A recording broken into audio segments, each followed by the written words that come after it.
Hello, कैसे हैं आप सब लोग? क्या कहा? पहचाना नहीं मुझे? मैं कौन हूँ?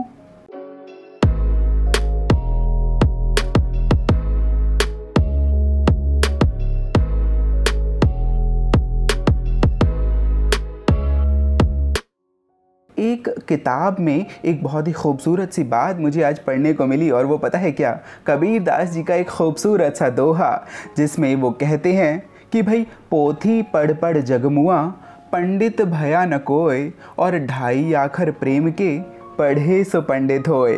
कितना खूबसूरत सा दोहा। और इसी पर आज की प्यारी सी स्टोरी जिसे लेकर आया हूँ मैं आकाश, सिर्फ और सिर्फ आपके लिए, आपके अपने शो कुछ कहती हैं कहानियाँ में, और आपके अपने चैनल पर जिसका नाम है सबवे क्रिएशंस। तो चलिए भाई, विदाउट एनी डिले कहानी शुरू कर दें, जैसा कि मैं करता हूं। तो चलिए भाई, कहानी है एक महिला की जो कि एक गांव में रहा करती थी, और वो अपने पति से बहुत प्यार करती थी। चाहती थी कि हमेशा उसके पति उसका कहना माने, और वो हमेशा पति को अपने आसपास ही रखना चाहती थी। चाहती थी कि पति सिर्फ और सिर्फ उसकी ही बात माने और किसी की नहीं। हुआ यूं जनाब कि थोड़ी टाइम बाद क्या हुआ कि पति शहर चले गए। अब जब वो शहर गए तो वहाँ जाने के बाद से वो काम में इतना व्यस्त हो गए, काम की टेंशन्स में व्यस्त हो गए, और फाइनली जब काम के बाद से वापस गांव में आए तो अपनी वाइफ के पास आकर बैठे, और बहुत ज़्यादा मन से उससे बातें नहीं कर रहे थे, बहुत ज़्यादा दुलार नहीं कर रहे थे, प्यार नहीं कर रहे थे। काम की टेंशन, बिज़नेस की टेंशन, इन सारी बातों को लेकर वो थोड़ा सा टेंशन में था वो आदमी। और ये जो औरत थी ये भी थोड़ी सी टेंस थी। तो इस बात से परेशान होकर उसने सोचा कि आखिर मैं ऐसा क्या करूं जिससे कि मेरे पति जो हैं मेरे से फिर से वही प्यार करने लगे जो कि वो करते थे। कोई बात नहीं, वक्त बीता और इसके मन में ख़्याल आया कि पास ही में एक बाबा जी हैं मंदिर में, मैं उनके पास जाती हूँ और उनसे सॉल्यूशन लेती हूँ कि क्या ऐसा हो सकता है जिससे कि मेरे पति मुझसे फिर से बातें करना शुरू कर दें, प्यार करना शुरू कर दें, फिर से जो माहौल है वो फिर से नॉर्मल हो जाए। वो अगले ही दिन सुबह उठी और सूर्योदय हुआ और वो बाबा जी के पास मंदिर में पहुंच गई। तो वो जो महिला थी बाबा जी से कहती है कि बाबा जी, मेरे पति शहर जाने से पहले मुझसे बहुत प्यार करते थे, मैं भी उनसे बहुत प्यार करती थी, आज भी करती हूँ, लेकिन शहर से आने के बाद उनका रवैया बदल सा गया है। वो मुझसे प्यार अब नहीं करते शायद, लेकिन इस बात से मुझे लगता है उनको फ़र्क नहीं पड़ रहा, पर मुझे बहुत फ़र्क पड़ रहा है।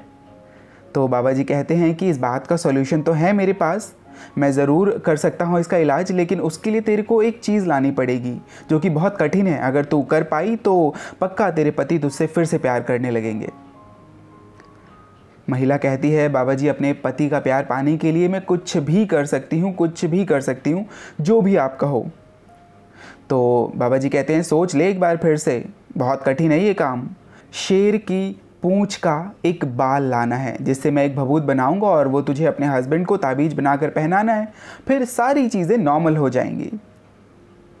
महिला पहले तो सोचती है शेर, फिर कहती है पति का प्यार भी तो पाना है, कोई बात नहीं, चलो। जंगल में निकल पड़ती है और घना जंगल है, हर तरफ इतना अंधेरा कि हाथ को हाथ नहीं दिख रहा। पेड़ों पर लिपटे अजगर हैं और जंगली जानवरों की आवाज़, भेड़ियों की आवाज़। उसके बाद से जैसे ही आगे बढ़ी तो शेर की दहाड़ भी शुरू हो गई। वो समझ गई कि शेर आसपास ही है। शेर की दहाड़ से थोड़ा घबराई, डर भी था मन में, लेकिन पति का प्यार जो पाना था तो सब कुछ करना था।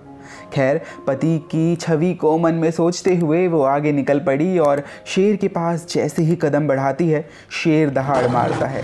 और जब शेर दहाड़ मारता है वो थोड़ा डर सा जाती है, लेकिन वो शेर की ओर फिर से बढ़ती है और उसकी ओर प्यार भरी निगाहों से देखती है। खैर, कोई बात नहीं, पति का प्यार पाना था तो उसने डिसाइड किया कि वो जंगल में ही रहेगी। जंगल में रहकर शेर की सेवा करेगी, उसको खाने पीने को देगी, जो कुछ भी उसकी रिक्वायरमेंट्स हैं वो पूरी करेगी। फिर समय बीता और अगले दिन उस औरत ने शेर के लिए कुछ खाना अरेंज किया। खाना अरेंज करने के बाद से उसकी ओर दूर से रख के और चली गई। शेर ने देखा नीचे, फिर उसकी ओर देखा, वो खाना खाया, देन उसके बाद से अपनी जगह पर जाकर बैठ गया और महिला उसके आसपास ही बैठी हुई थी। नेक्स्ट डे उसने फिर कुछ अरेंज किया। फिर से शेर ने नीचे देखा, उस महिला को देखा और देन उसके बाद से फिर से खाकर शेर अपनी जगह पर बैठ गया। धीरे धीरे वक्त बीतता गया और इस महिला की पहचान उस शेर से हो गई। शेर भी उसकी बात मानने लगा, सारी बातें नॉर्मल चलने लगी। और एक टाइम ऐसा आया कि शेर बिल्कुल इस महिला के काबू में आ गया, इससे प्यार करने लगा और इस महिला की सारी बातें मानने लगा।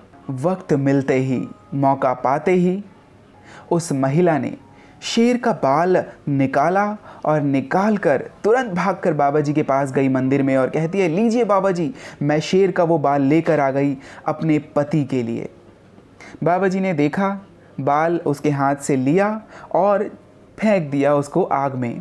महिला गुस्से से आग बबूला हो गई और कहने लगी कि बाबा जी ये क्या किया आपने?